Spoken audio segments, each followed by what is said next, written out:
Hola a todos, bienvenidos a un episodio más de nuestro análisis poético. Nos estamos enfocando ahorita en la poesía para que nuestros estudiantes de nivel, bueno, nosotros llamamos la preparatoria acá en los Estados Unidos, nivel secundario, se sigan preparando para ese examen que van a tener muy pronto, pero también para los que no van a tomar el examen, para que sigan aprendiendo y sigan explorando la literatura hispanoamericana. Hoy voy a hablar de Antonio Machado. Antonio Machado es uno de los padres de la poesía moderna en castellano y un referente para las futuras generaciones de poetas. Es un hombre del siglo XX, un hombre bastante interesante. Dentro de su evolución poética se puede observar la influencia de su padre, un estudioso del folclore andaluz, la influencia de sus lecturas filosóficas. Era un hombre intelectualísimo. Machado tenía una predilección por Unamuno, un gran escritor y filósofo español que nos habla del existencialismo, y por el filósofo francés Bergson, que habla acerca de temas metafísicos. Es un hombre fascinante, pero bastante complejo, así que si quieren un reto, pueden explorar la filosofía de Henri Bergson, filósofo francés. Además, algo que podemos observar dentro de la obra de Machado, aparte de estas corrientes filosóficas, es su reflexión sobre la España de su tiempo. Y podemos ver que Machado, al igual que otros escritores de la época, él viene de una época que se llama Generación del 98, por la guerra de España contra los Estados Unidos, cuando España realmente pierde todo su poderío, ¿verdad? Pierde estos territorios de ultramar, Cuba, Puerto Rico, las Filipinas, Guam, y ahí es cuando realmente se cae el imperio español, ese imperio que dura, ¿cuántos? Casi 400 años,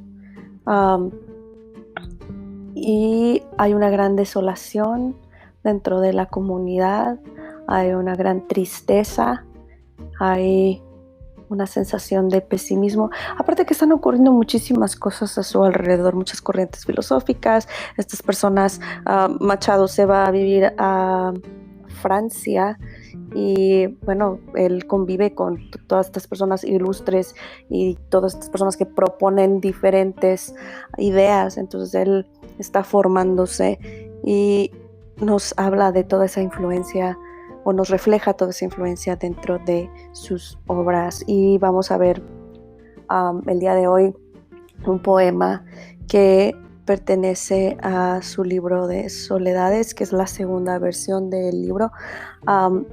Es el poema 2, pero lo conocemos como He andado muchos caminos. Y en esta época o en esta fase de su vida, vamos a observar cómo él analiza lo que está a su alrededor. Después, en otros poemas, otros años después, se observa el sentido crítico del poeta, pero aquí no lo vamos a ver tan crítico. Él es un espectador de la situación de España y nos la va a mostrar de esa manera. Este poema es un romance y este es el tipo de poema característico de la tradición literaria española, y en mi parecer lo utiliza para captar la esencia o el sentir no solo de él, sino del pueblo, al igual que para que este tipo de lírica ingrese y permanezca en el imaginario colectivo de las personas, porque ese era el propósito de los romances del siglo XV, ¿sí?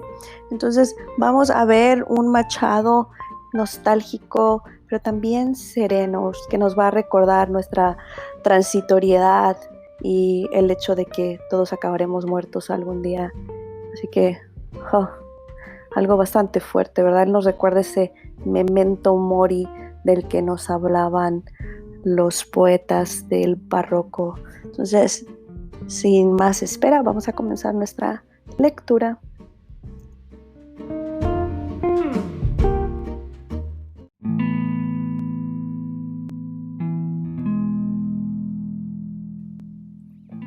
He andado muchos caminos. He andado muchos caminos, he abierto muchas veredas, he navegado en 100 mares y atracado en 100 riberas. En todas partes he visto caravanas de tristeza, soberbios y melancólicos borrachos de sombra negra, y pedantones al paño que miran, callan y piensan que saben, porque no beben el vino de las tabernas. Mala gente que camina y va apestando la tierra. Y en todas partes he visto gentes que danzan o juegan, cuando pueden, y laboran sus 4 palmos de tierra. Nunca, si llegan a un sitio, preguntan a dónde llegan. Cuando caminan, cabalgan a lomos de mula vieja, y no conocen la prisa ni aun en los días de fiesta. Donde hay vino, beben vino. Donde no hay vino, agua fresca. Son buenas gentes que viven, laboran, pasan y sueñan, y en un día como tantos, descansan bajo la tierra.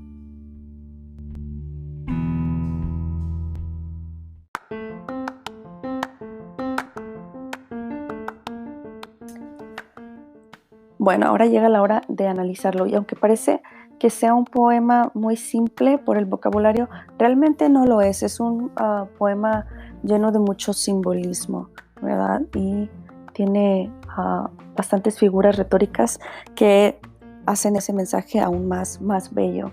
Entonces, vamos a analizar la primera estrofa, y yo les sugiero que dividan el poema en 3 diferentes partes, porque él nos está hablando de diferentes personas a través de todo este romance. Entonces se enfoca, por ejemplo, la primera estrofa nos está hablando de él mismo, de la voz poética de ese viajero.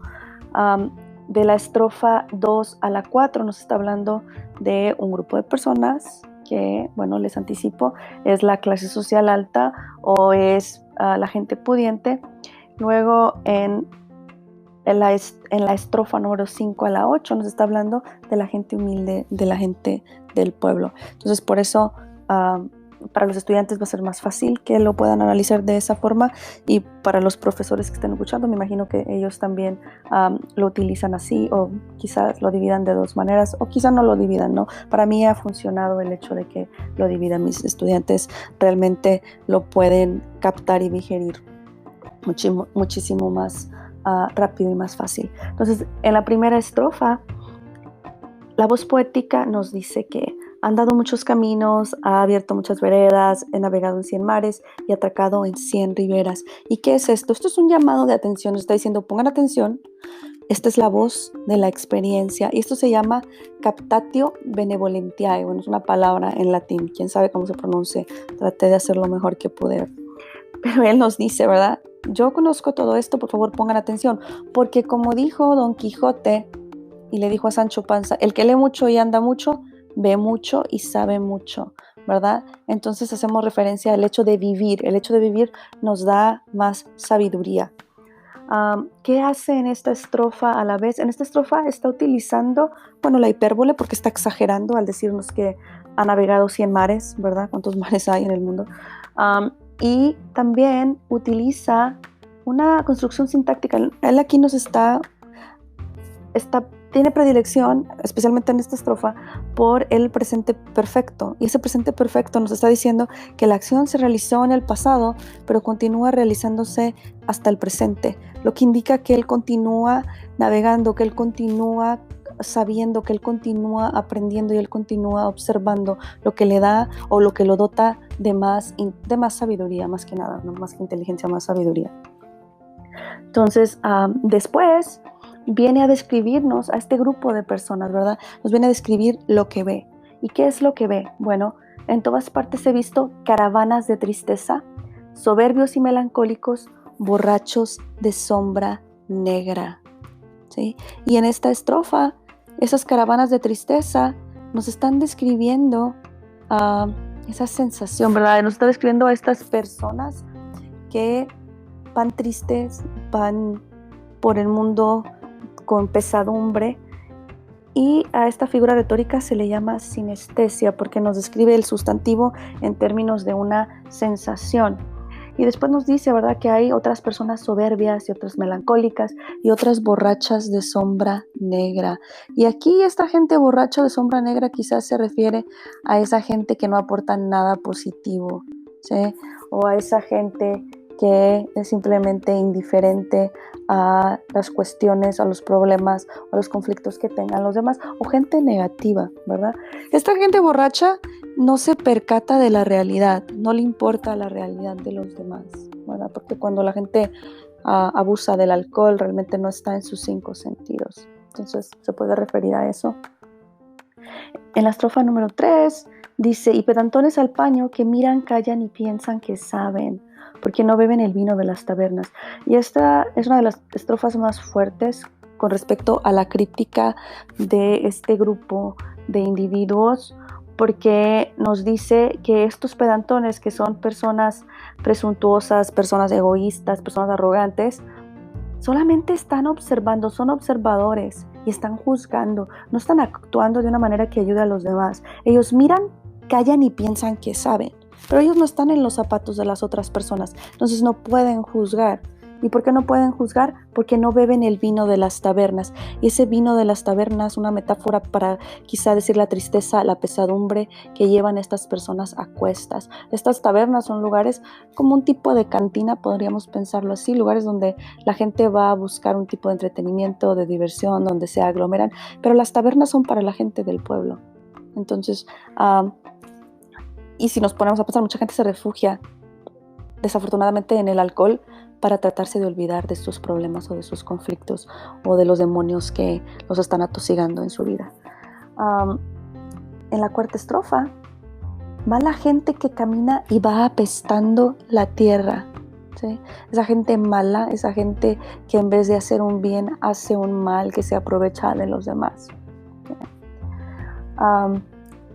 Si regresamos a la estrofa 3 y 4, aquí vemos que la voz poética y el poeta utilizó un polisíndeton para alargar la frase y hacer más solemne la expresión de deshumanización de este tipo de personas, a las que no les importa su hermano, ¿verdad? Su hermano que está en desventaja, ¿sí?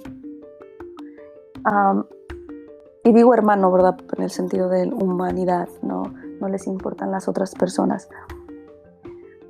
Pero después, en la estrofa 5, da un giro diferente y nos pone ahora, o nos alude, ¿verdad?, a esta gente. Hay una alusión a la gente pobre, a la gente del campo, a la gente humilde, que nos la muestra un poco más noble, ¿verdad? Bueno, no un poco más noble, muchísimo más noble. Y en todas partes he visto gentes que danzan o juegan.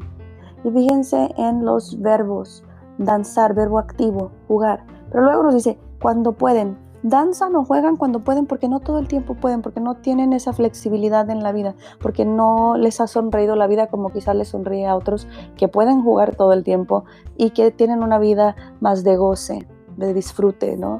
Ellos no, simplemente cuando pueden. Y laboran sus 4 palmos de tierra. Y aquí hace referencia a la gente humilde del campo, porque es la gente que trabaja en la tierra, ¿verdad? Nunca, si llegan a un sitio, preguntan a dónde llegan. Cuando caminan, cabalgan a lomos de mula vieja. Y cuando llegan a un sitio, bueno, no importa a dónde lleguen, ¿verdad? Ellos disfrutan el momento o tratan de hacer lo mejor de cada día. Cuando caminan, cabalgan a lomos de mula vieja. Y fíjense, no cabalgan y no caminan con un caballo, ¿verdad? Y si es una mula y si es vieja, bueno, van despacio, van lento, pero igual van seguros, ¿verdad? Y estas imágenes del campo que nos muestra las mulas, ¿verdad?, el verbo cabalgar, caminar, los palmos de tierra, la palabra laborar.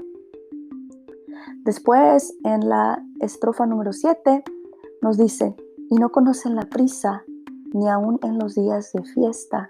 Donde hay vino, beben vino, donde no hay vino, agua fresca. Y no conocen la prisa. Si ustedes alguna vez han estado en un pueblo, se van a dar cuenta que el tiempo pasa lento, lento, lento, ¿verdad? Así es la vida también de estos lugares. Y ni siquiera van deprisa en los días de fiesta, porque hay que disfrutar del momento. ¿Para qué nos vamos a apresurar, no? Hay que saborearlo. Donde hay vino, beben vino, entonces tampoco se quejan, ellos se resignan a lo que tienen, hacen lo que tienen, hacen lo que pueden con lo que tienen, ¿sí? No pueden pedir más, no hay más. Son buenas gentes que viven, laboran, pasan y sueñan. Y fíjense aquí, en contraposición de antes que tenemos un polisíndeton, aquí tenemos una síndeton, y le da un poquito de rapidez a los versos, pero nos hace que nos enfoquemos en estos verbos activos, viven, ¿verdad? Y está en presente, no está en presente perfecto, ¿verdad? Viven, están actuando en el momento, viven, laboran, trabajan, pasan, ¿sí? Y sueñan. Entonces están pensando en un futuro, pasan el tiempo como pueden, ¿sí? Y en un día como tantos, descansan bajo la tierra. Y estos dos versos son muy tristes. Nosotros sabemos, ¿a qué se refiere al memento mori? Nosotros sabemos que nacimos para morir, ¿verdad? Pero hablar de la muerte es un tema muy complicado. Entonces, cuando pensamos en nuestra vida, o cuando somos niños, siempre nos dicen, ¿y qué quieres ser de grande? ¿Qué piensas? Piensa en el futuro, ¿qué vas a hacer? Nunca estamos pensando en qué voy a hacer o cuándo me voy a morir.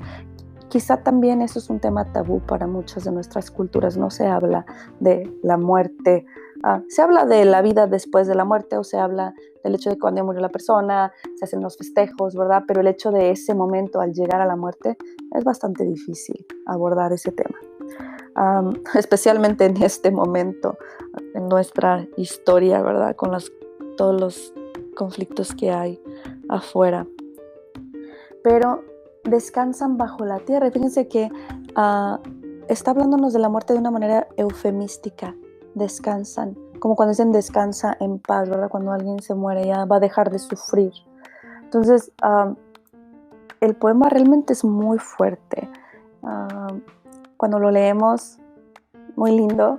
Ya cuando nos ponemos y nos adentramos en ese análisis de qué es lo que nos quiere decir, nos damos cuenta de esa profundidad y de ese sentir, ¿verdad? Y aquí vemos sus influencias filosóficas, quizá de Unamuno, ¿no? El existencialismo, ¿qué hacemos? ¿Para qué sirve la vida? ¿Para qué estoy aquí? ¿Qué hay después de la muerte? Aquí también podemos ver el tema de las relaciones interpersonales, cómo se llevan estos individuos, ¿verdad? Hay los individuos que simplemente están ensimismados, a ellos no les importan los demás, piensan en sí mismos, son egoístas, son egocéntricos, son narcisistas.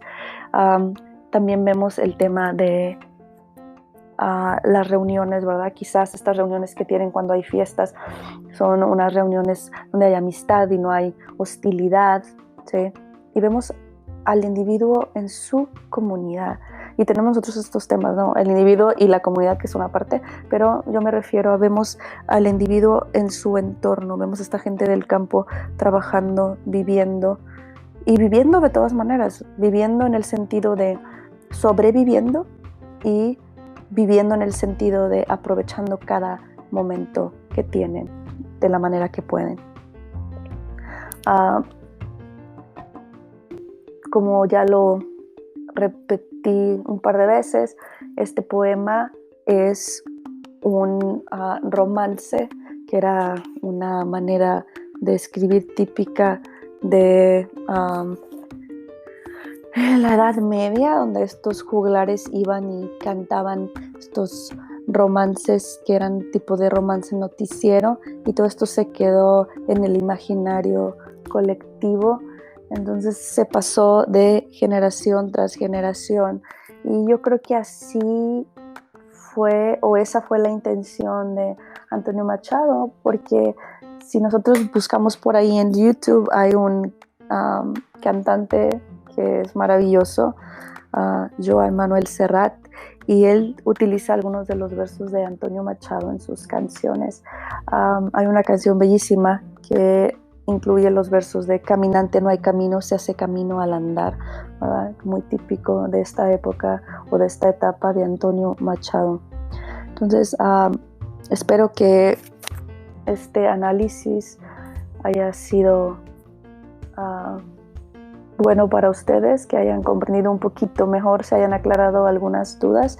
Y si algo no queda claro, si tienen alguna pregunta, alguna sugerencia, si vieron algo interesante que quieran compartir, déjenme un mensaje y yo con gusto haré alguna aclaración después. Hasta la vista.